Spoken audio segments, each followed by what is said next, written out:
I said today I was gonna do some freaking reading. Like, I'm talking some freaking reading. So I'm currently reading this, Rebecca by Daphne du Maurier. Hopefully that's how you pronounce her name. I'm 229 pages in, so I've got about 200 pages left of this book, and I'm really enjoying it. It's actually so good. I started reading this because I read Verity by Colleen Hoover like maybe 2 years ago. Maybe, no, actually it would have been like 4 years ago. No, I don't know how many years ago it was. Anyways, and I really enjoyed it, and I saw people online saying that Verity was based off of this book. I want to finish this. I really want to finish this today. Like, I'm dead set. I'm going to get a good chunk of this done. Like, this is what I have left. I want to get that done today. I also have these other books that I've gotten from the library, which I want to get through as well. So the first one is 8 Dates. This Too Shall Pass by Melina Busquets. These are both like really quite thin as well. And then Home is Where the Bodies Are by Geneva Rose. I also really do want to read a Kristen Hanna, which I have a Kristen Hanna novel on my Kindle which I can read. I also do have this at the moment too, The Artist's Way, which I started reading this, but then I think I might just have to download this on my laptop because I will have to give this back, and by the sounds of it, this is kind of more of like a handbook that you should have, that you can annotate and refer back to. It's not necessarily just like a one and done. That's at least what I'm getting from it. That's what the first like couple of pages said. So alright, I'll listen to you, no worries. But yeah, so I'm gonna read this. So far, this book has been very lovely to read. The writing is really beautiful. It was originally published in 1938, and even though that's what, like 80 years ago? Yeah, like 80 years ago. It doesn't really feel like it's 80 years old, but also the fact that it is 80 years old, I'm thinking about it and I'm like, damn, this is really cool. As a thriller, I am really, really enjoying this. I guess because all of the thrillers that I usually read aren't necessarily like pieces of literature. They're kind of, you know, more suspense driven, character driven, plot driven, and typically the writing style is a little bit more relaxed and casual, whereas this is very detailed. I've gotten to know the main character really well. I will say I don't like Maxim. Like, I get real bad vibes from Maxim, and I can definitely see where the inspiration was drawn from this book in Verity, but I'm kind of hoping that there's still a bit of a different ending. Like, I hope that that Verity isn't just like copy and pasted. But in saying that as well, I'm glad that I'm reading the OG. You know, the OG. I remember when I read Verity, I was gripped to that book. Like, that was insane. I was so gripped. And at the time, I didn't really know what the thriller genre was. I hadn't really explored it, so reading it I was like, oh my god, what the heck, and it was a page turner. But anyways, I'm gonna get started reading. There's Frodo down there just taking a nap. Meep.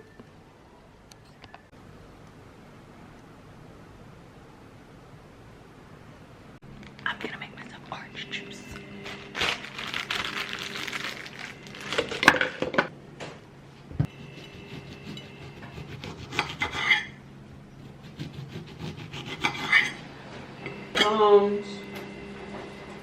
Look at what it is. It's fridge. So I always had a bad feeling about Mrs. Chambers, or Chambers, is that what her name is? No, Danvers. Her name is Danvers. Mrs. Danvers. Like the entire book, she was always just sus, and then in the past like 5 chapters, she's really became sus. And you can tell that she's obviously trying to like cover up something, or there's something that she's not telling. Anyways, and she said to, what's her name again? Okay, I just tried to look it up and I literally couldn't. I could have sworn that it said her first name in the book. But anyways, so Mrs. Danvers, she is super sneaky with the main character, and it's almost like she's trying to protect the image and preserve what's left of Rebecca, which is the first wife who's now passed away, in the house. And I feel like Mrs. Danvers is trying to set up our main character, because they've had this ball, and there was of course the big question of like, what are you gonna wear to the ball? Like, as the bride, what are you wearing to the ball? And it was being held in her honor. Miss Danvers suggested that she take inspiration from one of the dresses in the portraits of the house. And so the main character did that. Mrs. De Winter did that exact thing. And when she got the dress made, it was beautiful, wore it, and everyone looked at her like, bitch, what the fuck? And it's because the first Mrs. De Winter, Rebecca, that was her dress. And now the second wife has just recreated it and worn it. So she's been set up. I had bad vibes. Bad vibes from the start, but now it's really starting to come together. I just read chapter 18. I just finished chapter 18. Mrs. Danvers is actually a hater. She's actually a certified hater. Hater. She literally said to Mrs. De Winter to go, like, girl, don't you work for her? Come on now.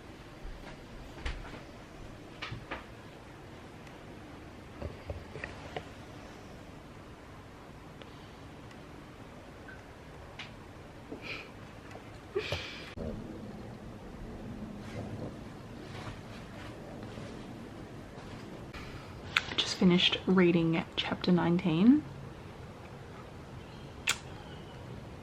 Wow. Wow. First little plot twist. Good morning, guys. It's Tuesday this morning and it's a beautiful day. The sun is shining down on my bed, as you saw in the last clip. And I'm gonna try and finish reading Rebecca today. I've got 100 pages left. I also started reading yesterday.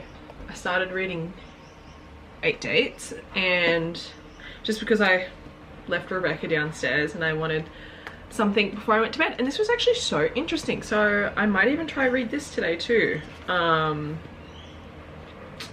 yeah, I'm just gonna get ready so I can take photo for a walk. Okay, so I went to the gym and I've had lunch and I've had a shower. So I actually started listening to a chapter 21 of the audiobook. The way that it's like set up, like on BorrowBox, is kind of confusing because it's not laid out like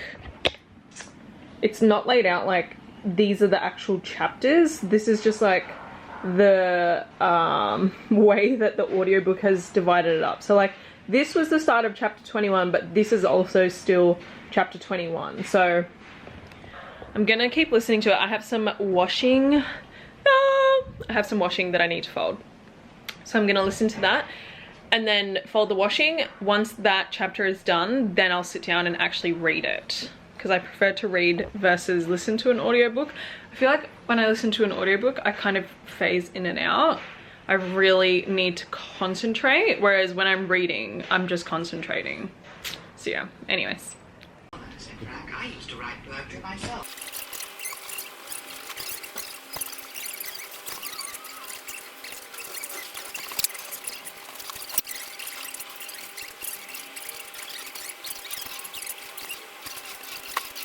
Okay, so I'm about to clock the fuck in. I'm on page 337, so I've got this much of the book left. I'm going to finish it. It's literally less than 100 pages left. It's like 80 or 90 pages, so let's do this.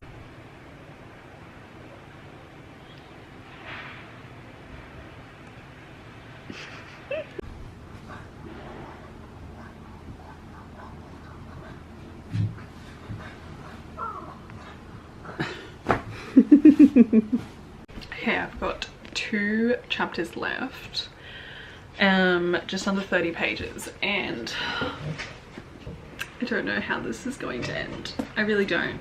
Like, this thriller, I don't know if it's because it was written such a long time ago, and maybe thrillers nowadays are just much more fast-paced and very plot twisty, like very, very heavy on the plot twists, and usually there's multiple, or the plot twists are like shocking.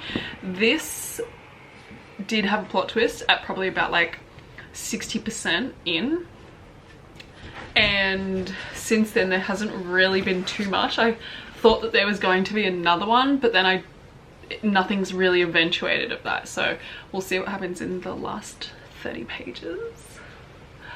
But yeah, I don't know how to feel. I'm a bit nervous. I just finished this, Rebecca. I think I'm gonna give this 4. It was really good, very well written, well paced. Chapters aren't super long. Like, I reckon on average they're about 20 pages long, which isn't too bad. And I think that overall it was a very good book. I will say though that at the start of the book I was saying that there were not coincidences, like there was a lot of inspiration that was drawn, or I could see, from this book for Verity. But now that I've read the whole book, I probably wouldn't really say that, to be honest. I feel like this book is very different in its own respect, and like so is Verity. Verity is very fast-paced. It is much shorter. There was plot twist after plot twist after plot twist, whereas this one, I'd say that this one is more character driven and not really for the plot. There were parts of the story where the plot really could have gone multiple different ways, and I was expecting it to go a different way than what it had. And it's not to say that the plot of this was disappointing at all, but it just wasn't very exciting like I think a modern day thriller is. But maybe that's also just because this was written a long time ago. I haven't read any other thrillers from like the early or like even mid 1900s, so I don't have anything to compare it to. But now that I've read this, I definitely would read some others just so I can get a better understanding and gauge of what a thriller was expected to be. But I would recommend this book as a classic. I would really recommend this. Sometimes classics can be really boring in my opinion, and very mundane and hard to actually understand what's being conveyed, just whether it be through the language or the actual motives of the characters. But this I found to be very digestible. It was quite easy to read, and it still had that like old language-esque, it wasn't like old English vibes at all. It was just, it did read like someone who would have been living from that time. Do you know what I mean? So yeah, and I do also see that she's got 2 other books. My Cousin Rachel, Jamaica Inn, oh, The King's General as well. So I would be interested in reading those 2. I actually really rated this, and I definitely broke this book in. I'm pretty sure this book was like brand new, and the spine is all cracked now, and look, She's Been Loved. So that was actually very good. Very, very good book. Highly recommend. Good morning, guys. I'm gonna go to the library this morning. It's an absolutely beautiful day. I took Frodo for a walk and now he's just chilling. Anyways, I'm gonna go return my 2 books from the library, and I'm probably gonna go to the beach today because it's so nice and beautiful. This is my outfit. Hold on, I'll take you to the mirror so that I can show you. I actually can't take you to the mirror because I've got music playing downstairs. So, this is my top. Wait, hold on. This is my top. I don't know if it's actually supposed to be a long top or a really short dress, but I just wear it as like a long top because it's so cute. Buttons down the front. It has like these little embroidered leaves on it as well. Lace. So cute. And then I'm just wearing my khaki maxi skirt. Hold on. And my khaki maxi skirt. How cute! Yeah, I'm wearing all my jewelry that I usually wear. So yeah, let's go to the library.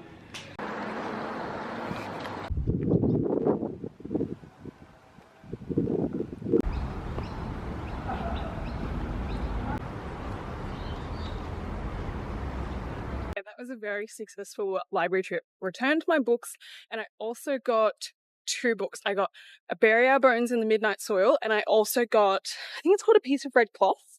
I will show you them when I get home. I'm very excited.